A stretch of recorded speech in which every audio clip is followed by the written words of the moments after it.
माननीय अध्यक्ष महोदया बता रहे हैं।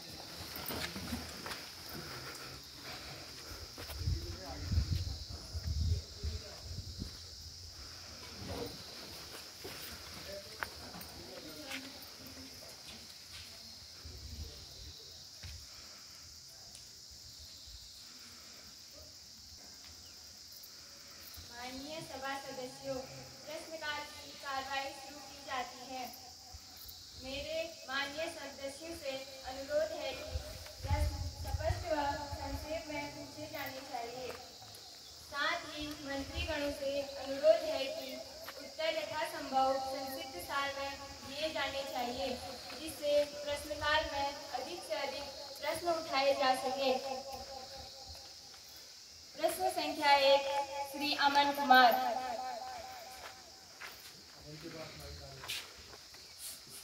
अध्यक्ष महोदया, हमारा देश आज कई सीमा विवादी संबंधी समस्याओं से जूझ रहा है। हमारा पड़ोसी देश हमारी सीमा रेखा पर नजरें गड़ाए बैठा है। ऐसी स्थिति पर चयनित अग्निपथ योजना से चयनित अग्निवीर क्या हमारी सीमाओं की रक्षा करने में सक्षम है? क्या सरकार अग्निपथ योजना पर पुनः विचार बना रही है? आज हमारा देश सैन्य रूप से किसी भी समस्या का सामना करने में सक्षम है। अग्निपथ योजना के तहत चयनित अग्निवीरों के प्रशिक्षण व उनकी क्षमताओं पर सवाल खड़ा करना सही नहीं है।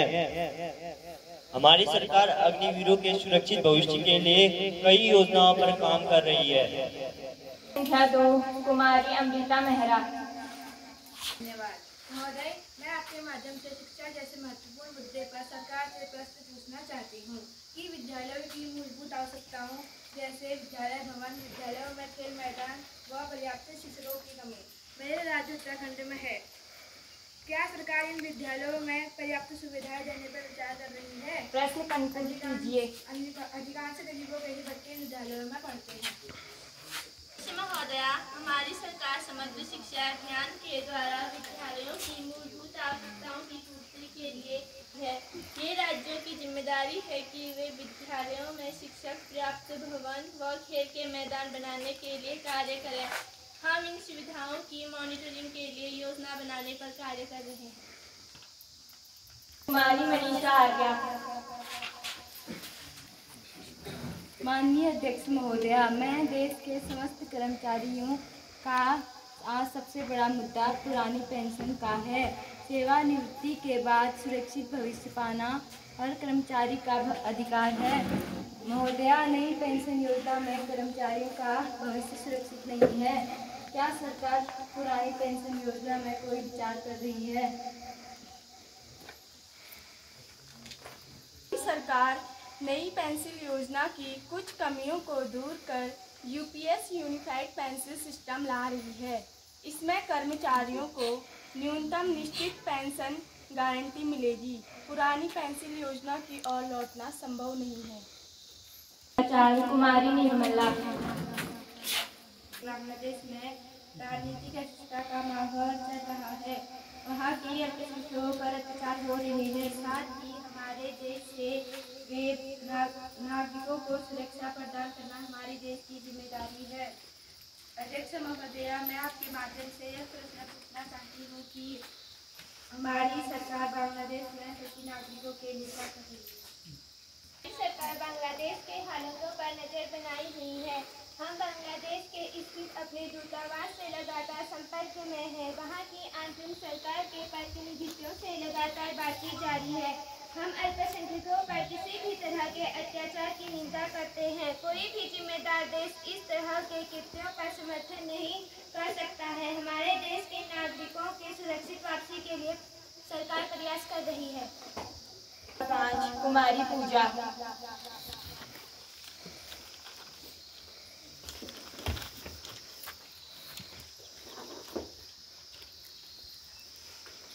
धन्यवाद अध्यक्ष महोदया।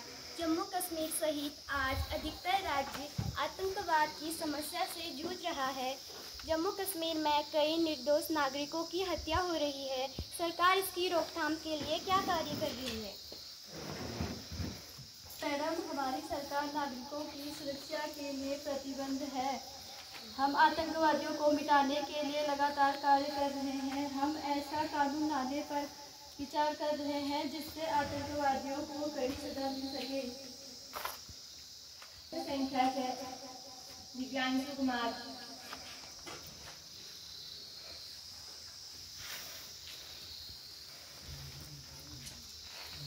अध्यक्ष महोदया, मेरे शैक्षणिक क्षेत्र में सड़कों की बुरी स्थिति हो गई है। मानसून काल में कई सड़कें गाड़ी चलाने योग्य नहीं है, जिससे लगातार दुर्घटना की आशंका बनी रहती है। मेरा प्रश्न यह है कि सरकार इन सड़कों को सही कराने के विषय में क्या योजना बना रही है। के कारण जो सड़कें ध्वस्त हो गई है या जिनमें सुधार की आवश्यकता है, सरकार द्वारा सभी आपदा मदों में पर्याप्त बजट जारी किया जाना है। यह राज्य सरकारों की जिम्मेदारी है कि वे सड़क सुधारीकरण का कार्य करें।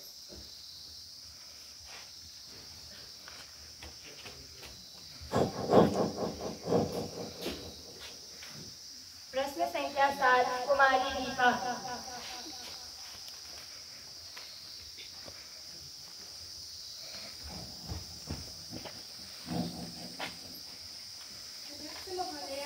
हमारे देश में नवजात शिशुओं की बाल मृत्यु दर बहुत ज़्यादा है। एक सर्वे में यह पाया जाता है कि विश्व के कई देशों के मुकाबले हमारे देश का स्थान बाल मृत्यु दर ऊपरी स्थानों में है। सरकार बाल मृत्यु दर को कम करने के लिए क्या विचार कर रही है?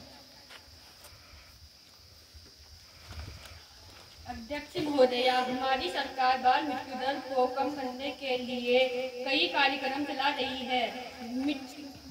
योजना के तहत जच्चा बच्चा के उचित पोषण के लिए डीबीटी के तहत उनके खातों में सीधे पैसे दे दिए जा रहे हैं।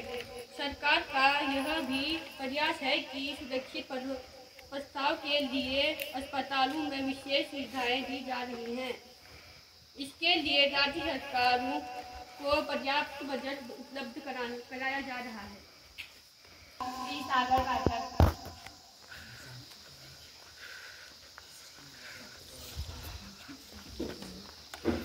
अध्यक्ष महोदया, ओलंपिक खेल, कॉमनवेल्थ गेम्स सहित कई अन्य वैश्विक खेल प्रतियोगिताओं में हमारे देश का प्रदर्शन आशा के अनुसार नहीं हो रहा है।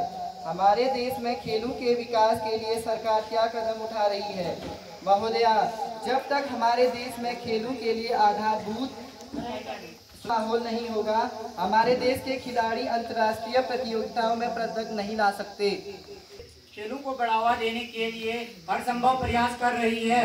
खेलो इंडिया कार्यक्रम के तहत सरकार द्वारा पूरे देश में से खिलाड़ियों को निखारकर उनको उचित मंच देने का कार्य किया जा रहा है। प्रत्येक न्याय पंचायत स्तर से राष्ट्रीय स्तर तक खेलों के लिए प्रयत्न बजट उपलब्ध कराया जा रहा है। ओलंपिक व अन्य अंतर्राष्ट्रीय खेलों में प्रतिभाग करने वाले खिलाड़ियों को विशेष सुविधाएं दी जा रही हैं। प्रश्नकाल समाप्त होता है।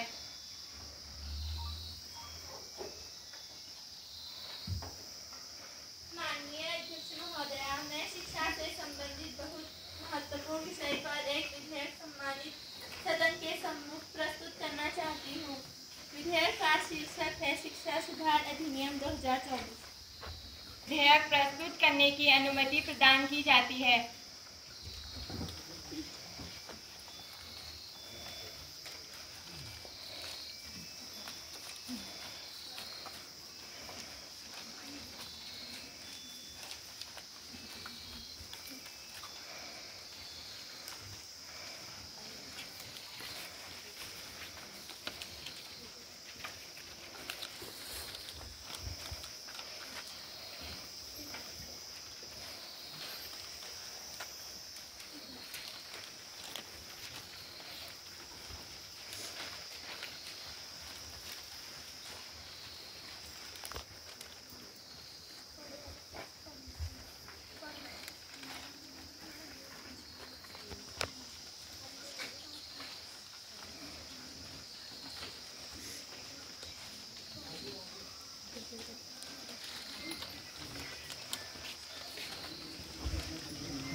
माननीय मंत्री जी, विधेयक का परिचय सदन के सामने प्रस्तुत कीजिए। धन्यवाद अध्यक्ष महोदया। आज पूरे देश की शिक्षा व्यवस्था में सुधार की आवश्यकता महसूस हो रही है। आज शिक्षा की पारंपरिक व्यवस्था में बदलाव होना चाहिए। नए समय के साथ साथ शिक्षा को भी इस समय के उद्देश्यों के साथ तालमेल बनाकर चलना होगा। इस विधेयक के द्वारा इंटरमीडिएट कक्षाओं में व्यावसायिक शिक्षा प्रदान करने का प्रावधान किया गया है। शिक्षा में साइबर अपराध व इंटरनेट क्रांति जैसे नए विषयों का समावेश किए जाने का प्रावधान।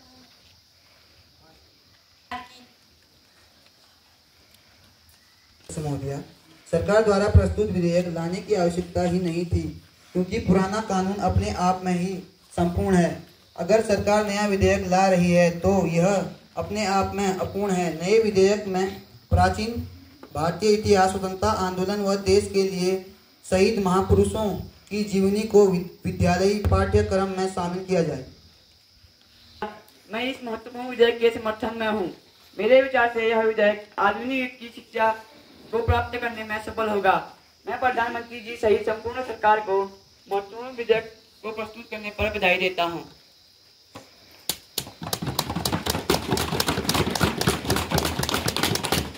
मेरे विधेयक पर पर्याप्त चर्चा हो चुकी है।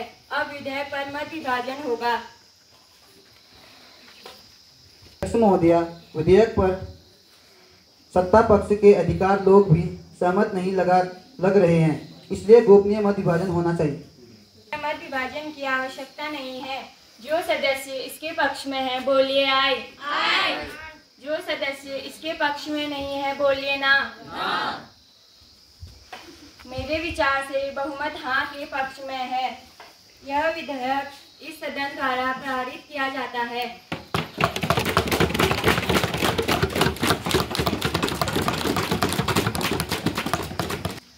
माननीय प्रधानमंत्री जी,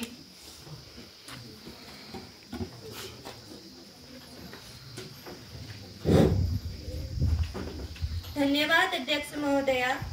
हमारे पड़ोसी देशों में होने वाली हलचलों से हम अछूते नहीं रह सकते। एक कहावत है, परिवार हम बनाते हैं लेकिन पड़ोसी भगवान बनाता है।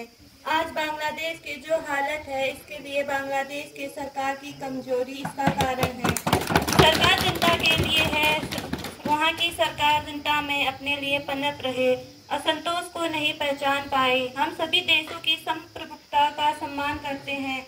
हम किसी भी देश के अंदरूनी मामलों में दखल देने के पक्षधर नहीं हैं।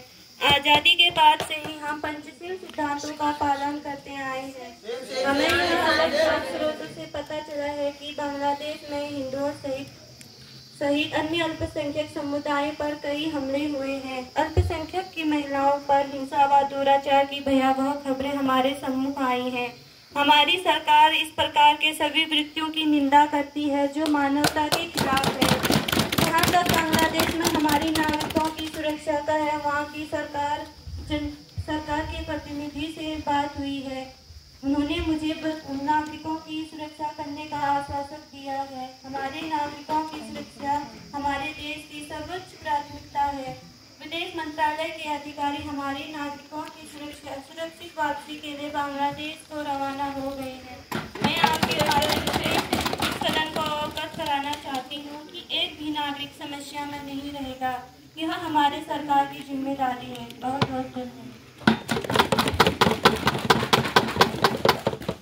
सदन की कार्रवाई कल दिनांक 8/10/2024 को 11 बजे तक स्थगित की जाएगी। धन्यवाद।